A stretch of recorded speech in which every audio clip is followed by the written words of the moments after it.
alcoholic, and my name is Graham.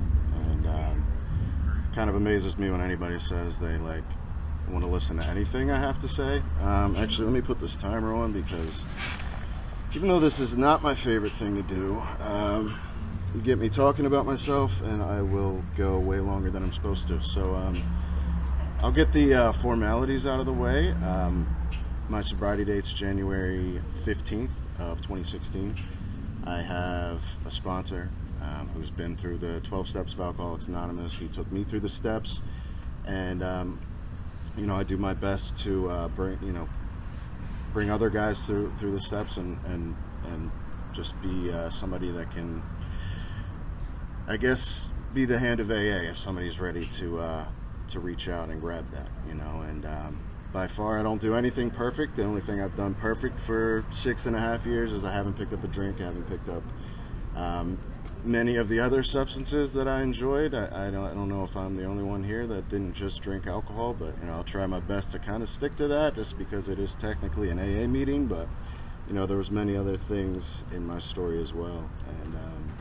And I'm not originally from Florida. I won't stick my childhood for too long, but it is kind of hard to fit my entire life in 45 minutes or into a nutshell. But I will say, I grew up in a middle class family. Material world, I had pretty much everything that I asked for. I definitely had everything I needed. My family had a freight transportation business that my great granddad had started. So my mom was a boss there, and financially pretty well off. I was surrounded in my neighborhood with a bunch of kids my age, dude. I had plenty of friends growing up, but hindsight's 2020. But alcoholism and addiction runs rampant through both sides of my family. For the most part, it was kind of hidden from me. I didn't know my dad suffered from it. I didn't know that his father and his mother suffered from it. I don't even remember his parents, because they both died when I was pretty young. And then on my mom's side, it's all throughout the family, man. Aunts and uncles I never met that died of heroin overdoses in Baltimore City.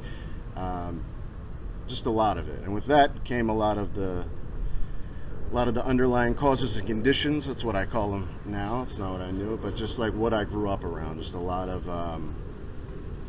just a very hectic household. My parents ended up having a pretty ugly divorce due to my dad's, he put down, his thing was cocaine and drinking, and he put that down, kind of white knuckled it, but a lot of other things flared up that caused my parents to have a pretty ugly divorce.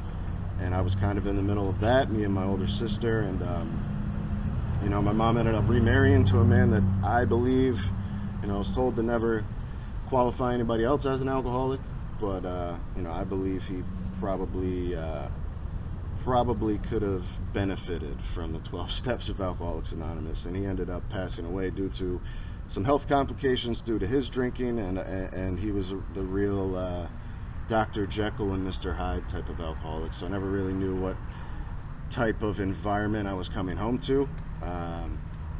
So what I will say is, by 12 years old, when I had my first drink, because I'm a late bloomer, I was definitely a kid that was full of a lot of fear, a lot of resentment. I kind of had a chip on my shoulder.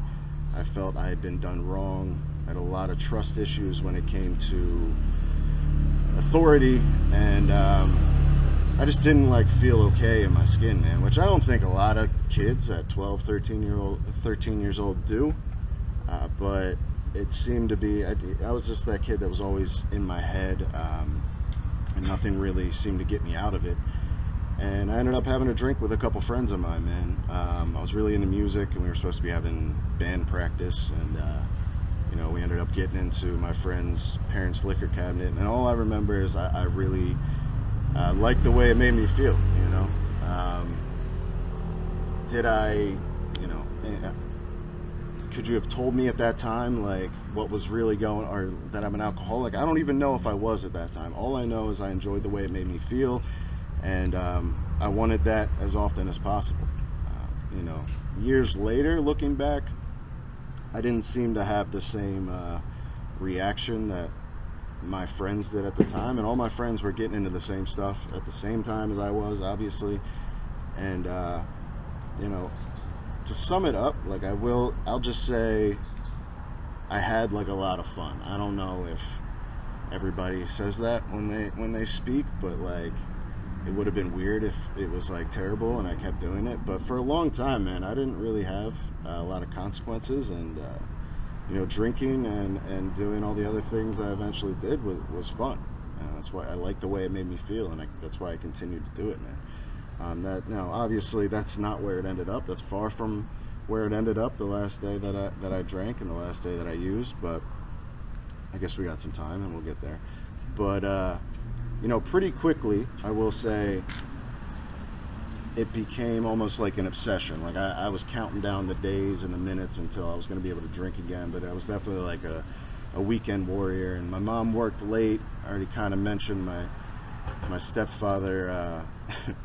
He wasn't the strictest person. He really didn't give a shit what I was doing. So you know, I got away with a lot more than I should have for a lot longer than I should have. But you know, I definitely had the household at a young age where my friends could come over and we could kind of do whatever and get away with it. And we had a lot of fun for a while, man. And, you know, even before consequences, what I can say is I didn't really seem to have like an off switch. I definitely drank. It seemed like I could drink or just would drink more than my friends.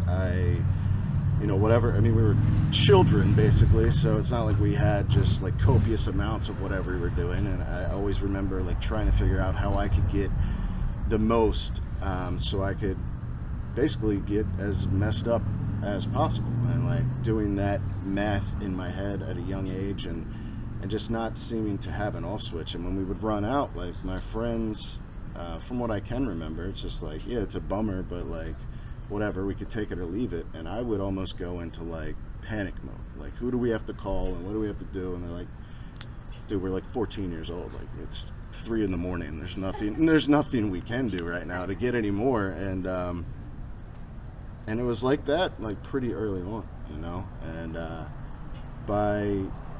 by the end of middle school, actually going into high school, it was like at that point like an everyday thing, man. I was you know, he kind of prefaced and let me know I could kind of talk about whatever. But right after I started drinking, I saw it. I wanted to smoke weed. I wanted to know what that was like. And you know, by high school, I was a daily smoker, and I would drink all weekend, and sometimes I would drink throughout the week and whatever. But you know, school came pretty easy to me up to that point, until, you know, my drinking and my using started getting in the way of that. And you know, I was halfway through high school, and I just decided I would rather just drop out, start working for my family's business so I can make easy money, and just do whatever I wanted, really. And eventually, you know, I made it about a year working for my mom and my uncle, and got fired by, it was essentially my biggest enabler due to my substance use and never coming to work on time. I mean, these were characteristics of mine from a very young age, man. I would show up late, and half the time, like, I had a ride and I lived with my ride, and I would still somehow miss that. And it was a whole thing, man. I just was not reliable. And you know, it brought me to eventually getting fired by my own mother, which is not my high point in my life. But you know, and then just working like odd jobs. I worked with my stepdad, and the whole time, you know, my drinking and my using was becoming more and more and more of a chore, you know, and less of the fun. But you couldn't really have told me that at all at the time. Like I was far from ready to admit that it was like a problem. I just thought sometimes I took it a little too far. Sometimes things got a little out of hand. But even at like 16, I remember one of my best friends being like, dude, I think you might be the only guy in the world that's like physically addicted to marijuana. And I was like, yeah, that's cool. I thought that was like I wore that as like a badge of honor. But what he really meant was like, you need to be high to like do anything. You need to be drinking to do anything. And it really accompanied anything I did in my daily life, man. And as soon as I woke up, I wanted something that was going to alter my like natural state. I don't know if anybody can relate to that, but even if I didn't have it, like that's what I was thinking: is how is that going to come about today, and how am I going to make that happen? And obviously, it wasn't. I wasn't physically dependent, by 16, 17, and 18, but I drank into blackouts. I always, whenever I set out to have fun and to party, I seemed to go overboard and consume more than I had set out to. And hindsight, that was a lot different than a lot of my friends, man. I didn't seem to have control over the amount I was consuming. For a lot of people, that can come later, but that is a characteristic at the end of the day of alcoholics. Is at some point they seem to lose control over the amount they're consuming, and that's the first thing I can see, is that in my history is like that was clearly there, from as early as probably 14 and 15 years old, which is crazy, and I was far from ever. You could not have told me I had a problem at that point. And even if somebody sat down, they broke down the big book to me and sort of like, I see these signs in you, and I see it all throughout your family, so you're probably more predisposed to this happening. I would have been like, thank you for the information, and I think I'm good though. I think I got this. And like I said, I started working like odd jobs at like 18, and wound up working at my best friend's dad's bar, which is like a great place for. Kind of forgot to mention that, but it's a great place for like an alcoholic and an addict to work. I loved that job for a while. It was also like the reason I could easily obtain alcohol at a young age, because he owned that from when we were like 10. He was really into free child labor, so he'd have me and my buddy like cooking chicken tenders for all the guys in the bar and shit. And instead of babysitting, he was just like, hey, just go play some pool. So it's kind of in that environment from a young age, man. But yeah, so once I started working there, man, it was slowly becoming harder and harder to, I guess, manage the amount I was consuming off of, what I was making. So obviously, what makes sense is to kind of tap into drinking for free while you work at a bar. He wasn't too fond of that, and eventually, I'm just going to fast forward to, I got into a certain substance that took me down pretty quickly, prescription pain medication. And, I ended up stealing a lot from this bar, not only alcohol, but a lot of money. And, one day I was confronted by this gentleman that owned this bar, man. And he had known me since I was like 5 years old. And basically, it was like, there's a lot of money missing. I have like an idea of who it is. There's two people, one of which is you, and I'm really leaning towards it's probably you. And I'm like, no, it's totally not me, man. And at this point, dude, I weigh like 140 pounds. My hair is like down to here. My eyes are sunken into my head. Anybody that walked into the bar probably could have been like, that's the guy that's stealing your money. But I'm like, it wasn't me, man, I swear. And barely like struggling to get a keg out of the walk-in. And that conversation ended with him saying like, hey, either we can call the police and they can sort this out, or we can call your mom and see if you have insurance and maybe get you some help. I was like, all right, man, I guess we can call my mom. And that was my first time where I was introduced to a lot of these things. I was 21 years old, actually. I know I'm kind of jumping around a little bit, but I was 21 the first time I went to treatment. I was barely old enough to drink legally. And I'm a pretty good like client in environments like this. I don't like harass the women, and I get up when I'm supposed to, and I make my bed, and I do really good when somebody tells me what to do, apparently, and when I choose to listen to that. And I went to all the groups, and I did my best to participate, even though I really didn't like talking. I'm 6.5 years sober. I don't like this all that much, but I was, in that regard, I was a really good client, but I was far from sold on the steps, which they introduced me to. I was far from sold that I was powerless over alcohol. I had it set in my mind at that time that a certain substance was my problem, and there was nothing you could really tell me otherwise. And I knew when I got out, I knew I was going to stay for my 28 days. Might do a little bit of outpatient, a couple groups maybe if I feel like I need them, and I might go to a couple meetings. But like, I know I'm going to drink, I know I'm going to smoke weed, and I know it's going to work out just fine. And bro, I had everybody, obviously not the people that work there, but I had all the other clients like full agreement with me, like, Graham, you're a great guy.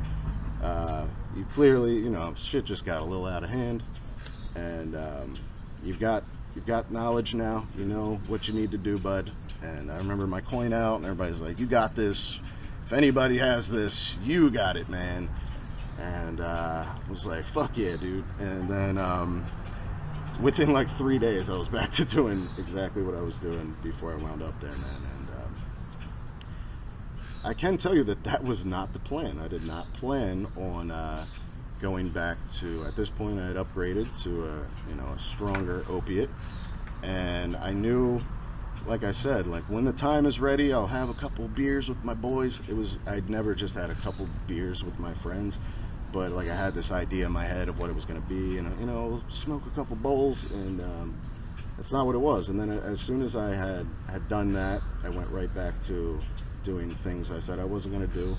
And with that came, at this point, I was fresh out of treatment. I didn't have a job yet. I already owed somebody a lot of money, and my addiction just picked right back up where I'd left off, man. And I started working again, and I had all these grandiose ideas. I'm gonna pay my buddies. I'm gonna pay this money I took back. I'm gonna make all these relationships right, because I'd started kind of burning bridges at this point. And so I wound up in that treatment center a year later, the same exact week, just a couple days apart. And within that year, I had done a lot more damage to my body. Just physically, I was even worse. Things already weren't looking that good prior, and things looked a lot worse. And I burned a lot more bridges. Pretty much the last family member that would let me into their house was my grandmother. And just a couple other nevers that had happened. I crashed a car because I fell asleep behind the wheel. I had robbed a lot of my family blind. I just put myself in a lot of situations that I never would have seen myself in otherwise. I hung out with a lot of people that I never would have saw myself with. And clearly it wasn't Graham calling the shots anymore, but I was still extremely delusional. I still had alcoholic and addictive thinking, and it was definitely not me behind the wheel. But not that it excuses anything I did. It's just reality. When I pick up, I cannot safely I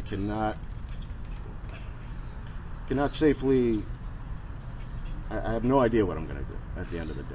Like, for years, I like to think that, I always had this line drawn in the sand, like, well, I won't go there.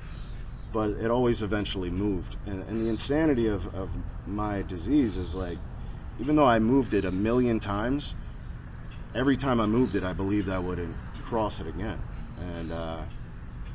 And that went on for a while, man. But so I wound up back in treatment.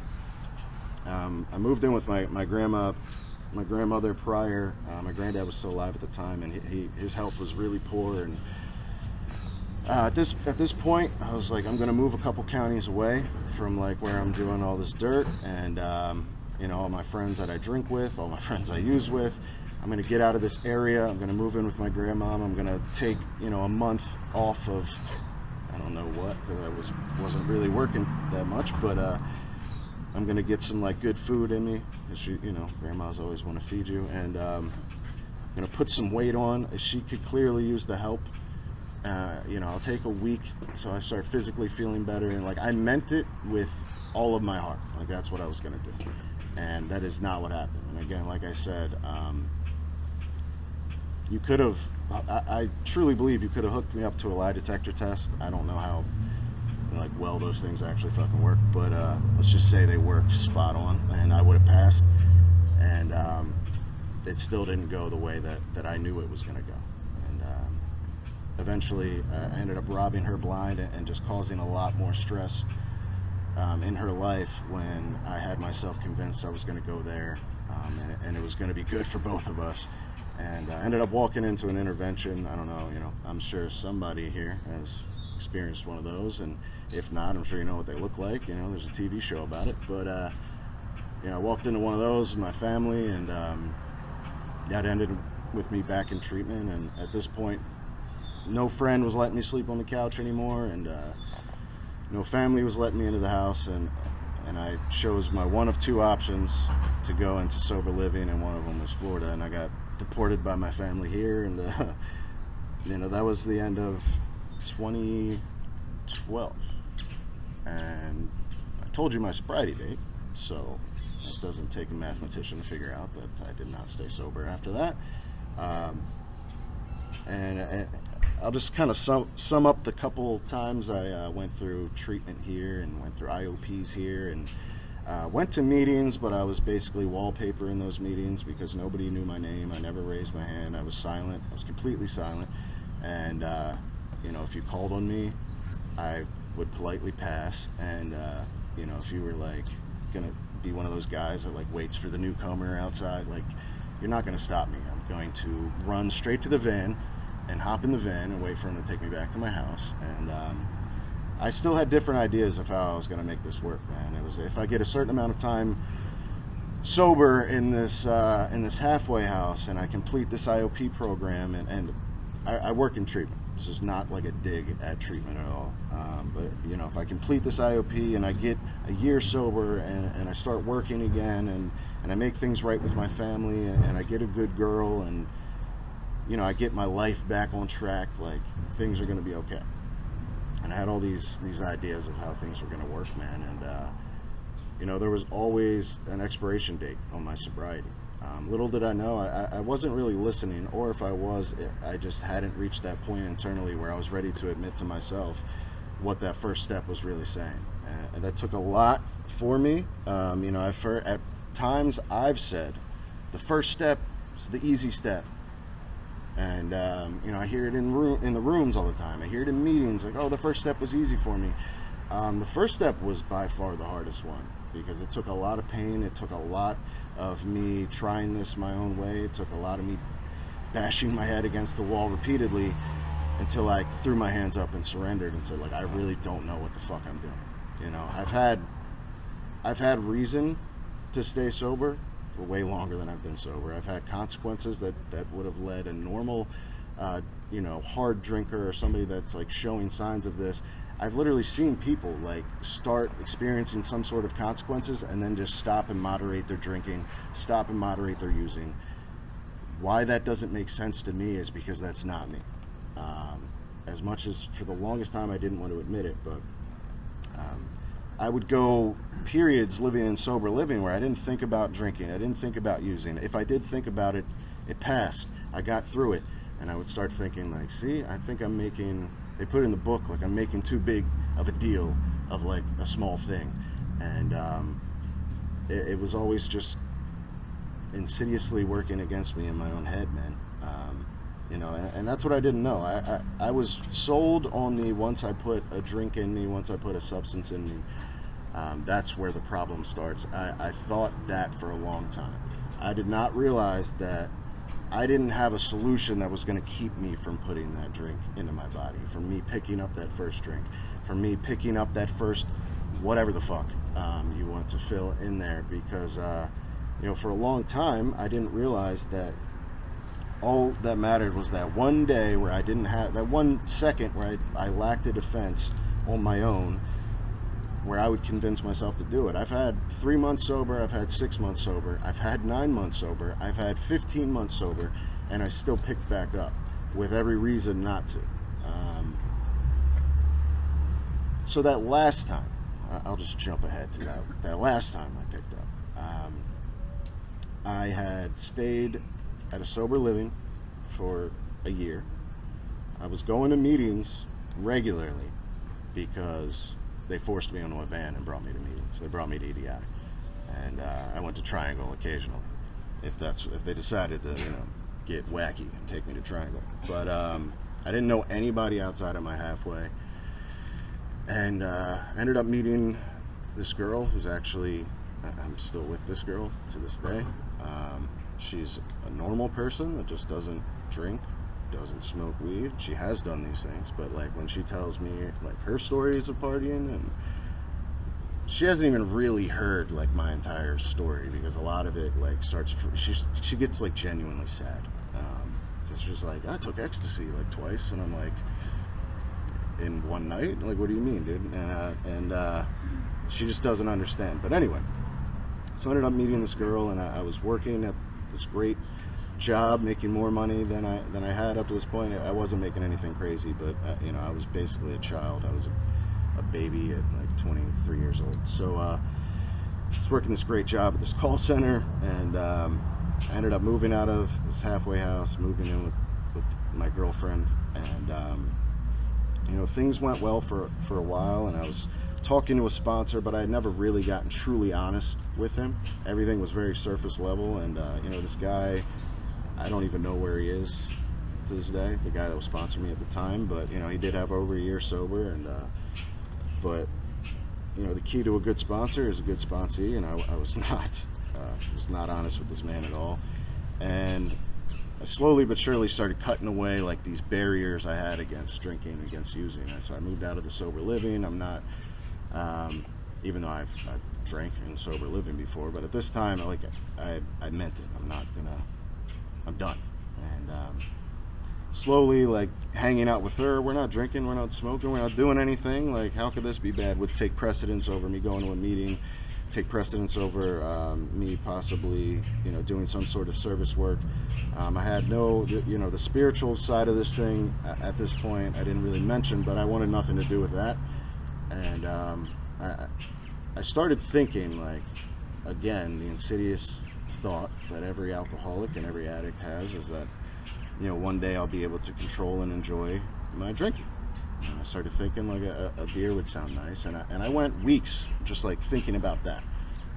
Mind you, I started drinking when I was 12 years old. I was never like, oh, it's a fucking hard day at work, I'm just gonna unwind with a beer, dude. But like, I started concocting this like perfect idea in my head of how things were gonna be again, and then the same thought would come in, and I'd be like, look at all these places you've been because of your drinking, look at all these places you've been because of your using. That doesn't make any sense. And I just wouldn't do it. And you know, that went on for weeks, man. And then eventually the day came where it was like, dude, I haven't talked to my sponsor in weeks, I haven't been to a meeting in weeks, I'm not drunk, so clearly I have the power now. And it literally makes no sense. And that's the scariest thing, is it made perfect sense to me at the time, and the day before it sounded insane. And I picked up a drink, and it was right off to the races. And I made it, you know, each time my relapses got shorter and shorter. And something was different about this time, because I had gotten a lot of things back. I had gotten a lot of the things that I had decided were going to be the solution to my alcoholism. They were going to be the solution to my using. And just like that, they meant nothing. And I picked the drink back up, and just like that, I proved to myself once again that I don't have control once I put that into my body, which eventually led me to realizing that I don't think I had control before I picked up the drink, because it made no sense for me to pick it up, yet I still did it. And I had done that test, I'd worked that thing out thousands of times, and I got I got many different, different examples, but they all led to the same thing, is that this isn't working for you. This isn't a solution for you anymore. And the crazy thing is that it wasn't doing what it used to do for me, and I still couldn't stop. It didn't bring me that sense of ease and comfort. You know, I got like intoxicated, but it didn't bring me that serenity it used to bring me. It didn't bring me that it didn't bring me fun like it did when I was young. And it was basically me just doing it all by myself. And very quickly, I was lying to the people that I loved. I was lying to the family that, you know, I had gotten back, because for a while they didn't even want to talk to me. I'd caused a lot of damage, and it started affecting my performance at work. I'm showing up late to work. Pretty much everything that I said it wasn't going to do, it did within a couple of weeks, man. And I went back to a lot of the same things that I said I was going to never do. And then one night I was walking down Olive, or like Dixie, I don't know, somewhere over there. I was pretty fucked up. And this is where I believe that, I'll just say God now, but at the time I wouldn't have said God. But I was hit with that sense of like clarity. And I was intoxicated, but I was looking for more. I was looking to continue my night.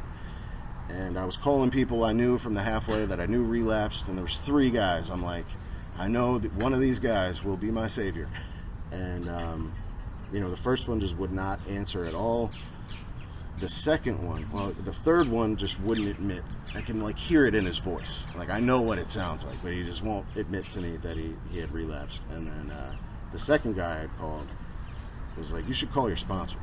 I'm like, no, I'm not going to do that. He's like, all right, well, you should call Jason. It was like the manager at the halfway house I was at. And he's like, either way, like, I'm not going to help you. You don't really want to do this. You just think you do. Like, I'm fucking miserable.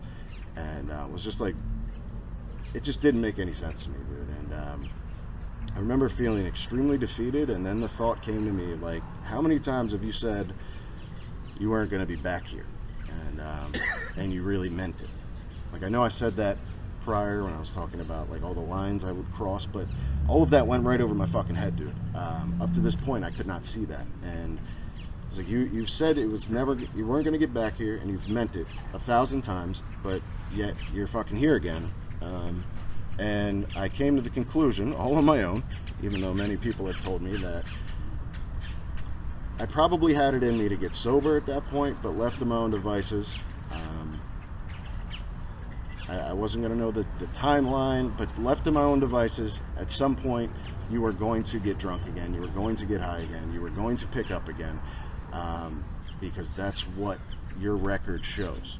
And if like anything, if you look at somebody's record and you just see the same thing over and over again, it's easy for like a normal person to be like, yeah, this is probably going to happen again if you do the same shit.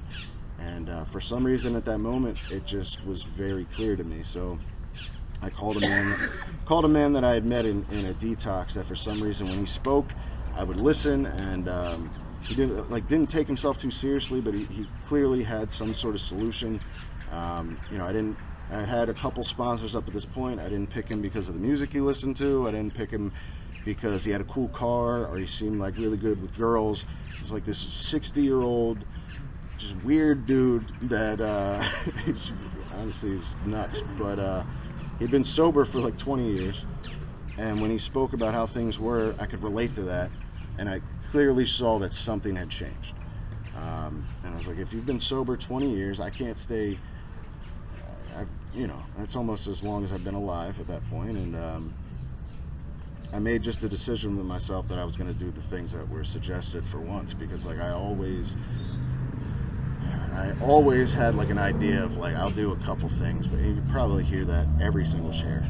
But I wasn't saying it to another person. He asked me, like, are you willing to do these things? He brought me through the book. He pointed out a few things, kind of made me realize, like, dude, you've never actually worked a program, because you've never really worked the steps. It says, like, when you read how it works, these are the steps we took, which are suggested as a program of recovery. So I thought the program was going to meetings, maybe making some coffee, talking with my sponsor, and like all those things are good. I do all those things to this day, 6.5 years sober. I do all those things, but it says the program is working those steps, and I never did that. So I made a commitment with myself that I was going to do that to the best of my ability, man. And at that point, I had, unbeknownst to me, and I still went through 1, 2, and 3 with him, but I had done, internally, I had some sort of first, second, and third step experience where I realized I'm fucked and I'm going to drink again. There seems to be some sort of answer outside of myself. Like I clearly need something greater than me to restore me to sanity, because that sanity of the first drink, I can't conquer that on my own.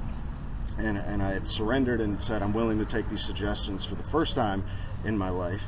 And I had done all that internally, man. And I started going through this process with that man. It was still my sponsor today. And I didn't mark it on my calendar. I don't know when it happened, but I could tell you before I was even done the steps, I had started. I started realizing that something was working, man. I started realizing like weeks were passing where I wasn't thinking about drinking. I wasn't thinking about using. It was shortly after my fifth step, because I did like as honest of a fourth and fifth step as I could at that point, where I felt some sense of ease and comfort. It almost had felt like something I had been given when I was like drinking and using at the time, which sounds really weird to say, but like I had these brief moments where it was almost just like a little moment to show me something is working, and you don't really have to understand what it is, because I was like really, really against the spirituality, even though I had, it's really big into hallucinogens at one point, and I swore I like saw God, but and I believe there was something out there, but I didn't think it was like something I could develop a relationship with, and it has changed drastically from where I started. But all I needed to do, and what it was explained to me, is you just need to make a beginning, man. Like, it can meet you wherever the hell you're at right now, but you just need to be honest with where you're at right now and move forward. And if I had any other option, if I thought there was any other option, I probably would have tried something else, man. I had just finally given up, and clearly there was other things I could have tried. I haven't done everything, but at that point I was sold that there was a solution in these steps, because I'd seen people come in that at one point when I was sober, and I was like, that dude's fucked. And they were still around when I came back, and like clearly something had changed for them. And I just decided, like, why couldn't that possibly work for me, man?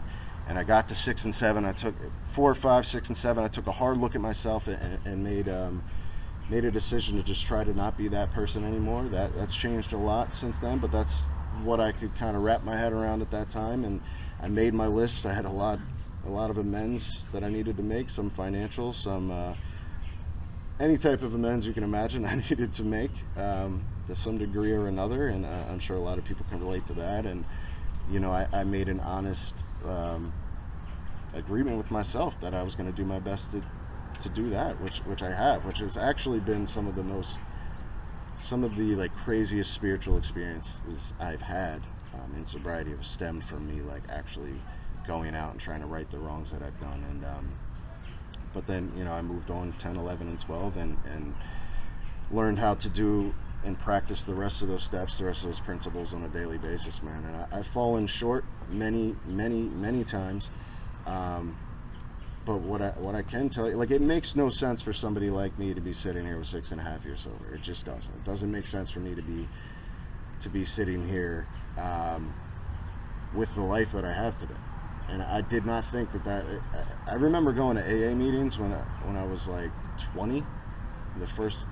Before I went to treatment, I attempted to go to a couple because I'd done some dumb shit my family made me. But I just remember I was like, now mind you, only certain things were probably getting through like the wall I had built up, but I was like, this is just where like people that have legal issues or like old dudes that can't drink anymore come and just complain about their problems, right? And complain about the fact they can't drink anymore. And that's like really what I thought was going on. Maybe that was what was going on at the meeting I went to. I don't know, but I had this idea that that's what this was, man. And what was really promised to me was a solution, to the main problem, the problem that had been there before I found a solution in alcohol, before I found a solution in many of the other things that I did. And I found that, like I said, I don't know exactly when it happened. And if it didn't happen, I would not be here fucking preaching to people that it did. I was just told early on, and somebody did this for me. People did this for me. And I was told that I needed to do it, and that's literally why I'm here, because I've been in your guys' seat, and I could easily be in your guys' seats again, if I'm lucky. But I've experienced like beautiful things in sobriety. I have a better relationship with my family than I've ever had. I have a better relationship with my friends and with myself than I've ever had. I have a 2.5-year-old daughter who is a beautiful psycho, and even that fear. when I found out my girl was pregnant, the first person I called was my sponsor, because I was fucking terrified. And I was always a guy that ran from anything that terrified me. And all I can say is that I've been given something that has shown it works with everything, man. I've dealt with many deaths because of this thing. I've dealt with a lot of beautiful things. I've been able to show up and be a son, be a brother, be a friend, be a father, and none of that would have been possible if I didn't get sober. And at the end of the day, sobriety didn't seem to be possible if I didn't follow a few easy yet not easy directions. My hat's off to anybody that's getting sober. Was not only the best thing that I've ever done, but one of the hardest things I've ever done, because it was basically asking me to give up the one solution, the one thing that had worked so long. And even though it wasn't working anymore, it was all I really knew, to walk out into the world basically like naked, like, hey, here's a whole new set of directions for your life. Try to do this now. And that is very scary. It terrified me. So my hat's off to anybody that is on this journey. But I am just here to tell you that it is possible. Like, I know you hear it all the time. Like, if I could do it, if I got sober, you could get sober. But like, I really believe that. I really mean that. And I know we're all at different places, and that's the beautiful thing about AA, is the one thing that binds us is a common problem and a common solution. All the other stuff, not that it doesn't matter, but there's one thing that probably led you guys all here, and that has led me here, and before I found a solution to that, I couldn't deal with anything else in my life, man. And that's just a fact. I didn't want to admit that for a long time, but that's just a fact. And I did find a solution in these steps, and it's kept me sober for today.